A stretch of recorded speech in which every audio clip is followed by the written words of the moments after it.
Hi, I'm Dana Denha, and you're watching FYI. Every year, Special Olympics Michigan holds a big fundraiser in cities throughout the state. The Ann Arbor version takes place at the Big House, where participants take a polar plunge into some ice-cold water. This year, the freezing temps wouldn't allow plungers to take an ice-cold dip, but as they say, the show must go on. Courtney Kistler has all the details on this year's polar plunge. A Michigan winter has the power to stop you in your tracks. But when a group of people believe in something enough, they make the best of it.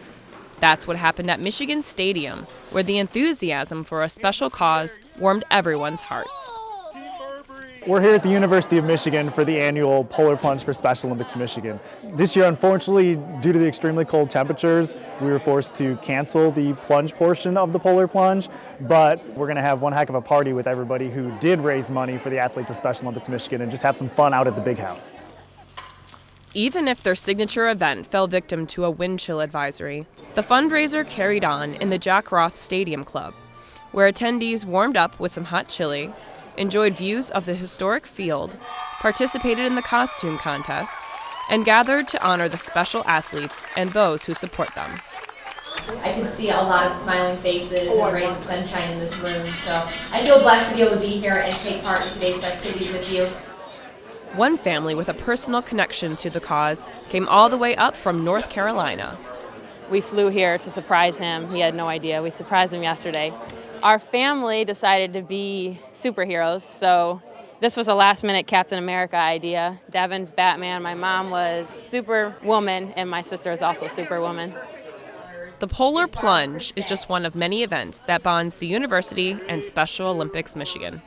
You've got the sports connection, and the University of Michigan really supports our athletes from Washtenaw County. They're really hands-on. Every year we'll have local tournaments, and members from the athletics department and athletes come out, and they're there supporting our athletes, cheering them on at the finish lines, volunteering to help put the events on. Find out all about Special Olympics Michigan at somi.org. For FYI, I'm Courtney Kistler. Stay tuned, and we'll be back shortly with more news and information.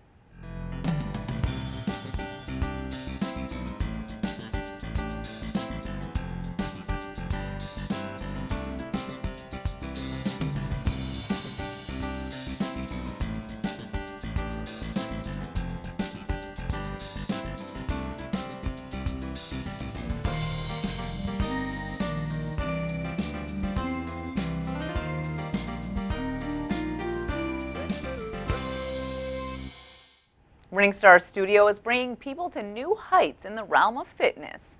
Find out more about the elegance in the air next. Since the introduction to Cirque du Soleil in the 90s, aerial silks has been gaining in popularity while becoming a trend in the fitness world. It's a pair of fabric ribbons, and you climb them, and you tie knots around yourself, and you do drops and twists and turns. The art of aerial silks builds your strength and flexibility. With aerial silk, you build strength just by doing it. Most of the tricks are done up in the air, so you need to be able to get up in the air. And one of the first things we do in every single class is we climb. And then we climb some more, and we climb a little bit more. A lot of people start these classes out not being able to climb at all, or only just a little bit. And in the space of 3 to 6 weeks, depending on who it is, pretty much everyone gets up into the air. Although it's dubbed a beginner's course, the class hosts a range of skill levels. On some days I'll have several beginners and several very advanced people, and so what I'll do is I'll just split the class in half. Aerial silks is unique. You're climbing up in the air. It's like dancing more than just a workout. And there's a sense of accomplishment. It's very easy to track when you've gone from not knowing how to do something to being very good at it, and it can happen pretty quickly. So there's a lot of reward from doing aerial silks because you're always accomplishing something. To learn more about aerial silks or other classes offered at Ringstar Studio, visit a2ringstar.com. With the cold chill of winter still very present, sometimes you have to get out and enjoy some activities to take your mind off these low temps. Winter sports are always an option, and the Hawkettes exhibition showed us the majesty of the Ann Arbor Figure Skating Club through synchronized skating as they prepare for the national championship. Take a look in the community events calendar.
The classic thinking man's game show Jeopardy has had its fair share of Ann Arborites grace the stage with Alex Trebek. And recently, one University of Michigan graduate and current employee made waves as he crushed his competitors day after day. Joining me is five-time Jeopardy champ and hometown quizmaster, John Schlutz. Welcome to the show, John. Thanks for having me.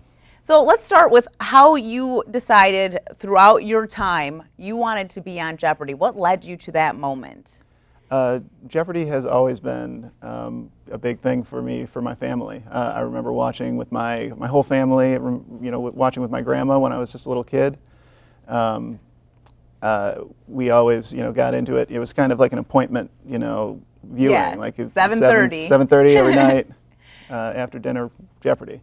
And it was meaningful to me when I was younger. I got a question right that kind of surprised my mom. I remember that she really took notice, and it clicked for me that trivia was something that I did well at, that was interesting to me, and so trivia has actually played a big part in my life. I played Quiz Bowl in high school, and a lot of my Quiz Bowl teammates are some of my best friends to this day.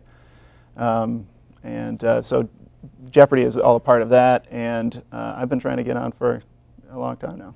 Well, that's the thing we were discussing before the show was you have to take a test to get on Jeopardy. So how many times are you taking this test? Like, how many years did it take you to get on the show?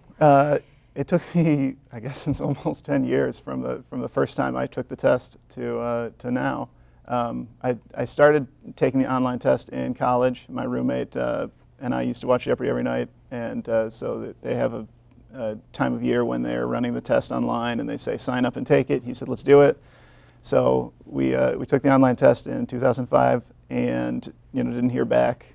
Took it again the next year and the next year, and I eventually heard back. Probably the third or fourth time I took the test, I was invited to an in-person audition.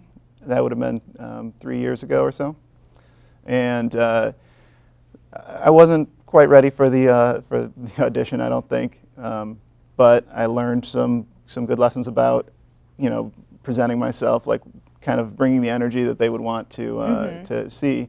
And so when I got a chance, they make you wait 18 months after your audition. Oh, really? Yeah, you're in the pool of possible contestants, so you don't know. You might get a call at any time during that 18 months, but you're not allowed to go back and audition or take the test again. So I waited until my time ran out, and then took the test again and got invited to another audition, and that time I was a lot more prepared. And so that was in May last year, and then I got the call in October to be on the show. It definitely takes some dedication. You got to keep at it if you want to do it. When you're taking the test, does it give you your results, or do you just kind of like send it in and it's like whatever happens? It just all happens so fast, Yeah. which is a good prep for the show. You get 15 seconds to answer each question on the test, and then it's over. It doesn't really say how you did. You of course, have a feel for how many things you felt very confident about. But, yeah, it's just... And it's not multiple choice, right? Because the show isn't multiple choice. You Right. have to like type in your answer. You have to type in your answers, not in the form of a question for the online test. So that's not quite preparing you for it. Not all the way. So how did it feel like actually, like after all these years trying to get on the show, actually being on that stage with Alex? It was a rush. It was crazy. Fortunately, they have a rehearsal before the taping starts, and so we got to go on the stage. They kind of do a camera test to make sure your clothes aren't going to clash or anything, and you get to use the buzzers before you actually have to play a game. And walking up onto the stage the first time, I kind of felt like my knees were going to buckle. Oh, like yeah. I was going to say your nerves had to have been like at an all-time high. Yeah. So that was kind of really intimidating for me. But after the rehearsal, when I finally, got called up for my game, I kind of went into trivia mode. As soon as Alex Trebek started reading questions, I was just locked in and focused on, buzzing in and answering. So I can relate to that. I actually do theater stuff, so it's like you have these nerves, and then when it's actually time to go, they kind of disappear. You're like, this is what I got to do now. Right. So, yeah, I can completely relate to that. Why don't we talk about, so you were on 6 episodes. You're a 5-day champion. So let's talk about how each of those episodes kind of went down. Okay. So my first episode, I was playing against a 4-time champion who I had been watching him win all day. He was the returning champ when I started, and he won the first 3 shows of the day. They tape 5 shows in one day, and so I just watched him win. And I kind of could gauge my own performance in those games, and so I felt confident that I could beat him. Yeah. But, It's you're not intimidating sure. to be someone that won that many times. Right. So He already there's got to knows- be an end to it. Yeah, that's true. Everybody loses. But, he obviously had something working. He knew how to get the buzzer to work for him, and he knew how, he was ready to answer. He was confident on the stage. So I was worried about that, but I just I locked in and started playing my game. And I honestly don't remember, I couldn't remember 5 minutes afterwards Oh, yeah. how each game had progressed, like how I had been doing, what the ups and downs were. Watching the shows on TV, I finally saw I was kind of trailing for a while there. I felt pretty good about how I was doing, but it was kind of scary. Yeah. If I didn't know that I was going to win this game, I would be a little worried. I think that I ended up getting a daily double. And that really helped your game. That helped me out a lot. I made a kind of a big wager, and that gave me a lot of kind of breathing room right near the end of the game, I think. That really helped me going into Final Jeopardy. So going into your next game, were you feeling much more confident now because you had beat this guy that had, been beating everybody else? Or are you kind of still like on the fence about, your confidence at this point? I think after the first game that I was much more confident. I just felt a lot looser. Like I had all of this pressure that I was putting on myself. My wife was awesome leading up to the whole experience because she kept saying, nobody, is expecting anything of you. You're not going to disappoint anybody. Don't worry. But I was like, I have to win one. Yeah. I have to at least win one. After all these years. Yes, yes. I can't go home, with just the consolation prize. And so after I won one game, I said, all right, I'm playing with house money at this point. Yeah. So let's just see where this goes. Well, you did say daily doubles were kind of a key to your game. They really helped you. Yes, I really believe in using daily doubles because it's like an advantage that the other players don't have. They stop the game and give you a chance to get way more points or money on a single question than anybody else can get. During your winning streak, were there any Final Jeopardy questions that you didn't get and you were just so far ahead that you... There was one time that I fortunately had a lock game, as they call it, where if you wager no money, nobody can beat you. Yeah. And one of my opponents did know the answer to the Final Jeopardy question, and I just didn't come up with it. And so I was really lucky that I built up that much of a lead, yeah. Were there any, during the time, were there any categories that, just popped up during your run that you were like, oh, no? Not too many. I felt like, almost anything that came up, I could kind of handle it. Yeah. Like they're not going to ask questions that are too far in left field. Like if opera had come up when I was playing against an opera producer in the first game, I would have been really worried about that. But otherwise, Jeopardy is, kind of a same level of difficulty. But I was a little worried just on a personal basis about the Bible coming up, because my family, my dad is, pretty serious about. He taught us about the Bible a lot when I was a kid, and I knew if I got anything wrong or missed anything that I was going to hear about it afterwards. Yeah. So that I sure did. I left one question unanswered, and I got some grief about it when we were watching that show at home. So what was your total winnings? My total winnings are 105,500. And so with that, can we expect to see you on a Tournament of Champions, or we have to wait to find out about that? My impression that I've gotten just from kind of checking out the internet, there's a lot of fan, communities around Jeopardy. My impression is that 5-game winners almost always, regardless of the amount, are invited to the Tournament of Champions. Nice. So I'm pretty confident about it. I think that we may have to wait a long time before we find out, because they just had a tournament recently. Oh, yeah. They don't have a lot of 5-game winners right now. So somebody won 5 games 2 weeks before I was on the show, and they just had the teachers tournament. So that's one contestant lined up. So I think there's three slots filled out of 15 so far. So we might wait a while, but I'm pretty confident that hopefully we'll be seeing you on Jeopardy down the road at some point. Hope so. Well, that's all the time we have. Thank you for coming on the show, John. Thanks very much for having me. Visit a2citytv.pegcentral.com to watch this and other City TV programs online. Thanks for watching, and tune in next time to FYI.